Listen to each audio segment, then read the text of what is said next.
আগস্টে আওয়ামী লীগ থেকেও বেশি আওয়ামী লীগ পণ্য যাদেরকে মনে হয় তাদের মধ্যে রুমিন ফারহানা অন্যতম।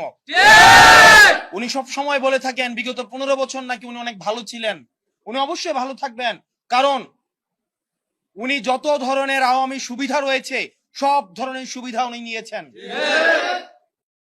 হাসিনা বলতো 20টা হুন্ডা 10টা গুন্ডা, নির্বাচন ঠান্ডা। আর আজকে রুমিন ফারহানা, যিনি হাসিনার কাছে ফ্ল্যাটের জন্য আবেদন করেছেন, যিনি হাসিনার পতনে সবচেয়ে বেশি আমার মনে হয় কষ্ট পেয়েছেন, সবচেয়ে বেশি কষ্ট পেয়েছেন, তিনি হচ্ছেন রুমিন ফারহানা। আমরা 15 আগস্টে আওয়ামী লীগ থেকেও বেশি আওয়ামী লীগ পণ্য যাদেরকে মনে হয় তাদের মধ্যে রুমিন ফারহানা অন্যতম। উনি সব সময় বলে থাকেন বিগত 15 বছর নাকি উনি অনেক ভালো ছিলেন। উনি অবশ্যই ভালো থাকবেন, কারণ উনি যত ধরনের আওয়ামী সুবিধা রয়েছে সব ধরনের সুবিধা উনি নিয়েছেন।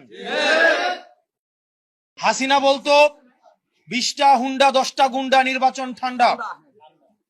আর আজকে রুমিন ফারহানা, যিনি হাসিনার কাছে ফ্ল্যাটের জন্য আবেদন করেছেন,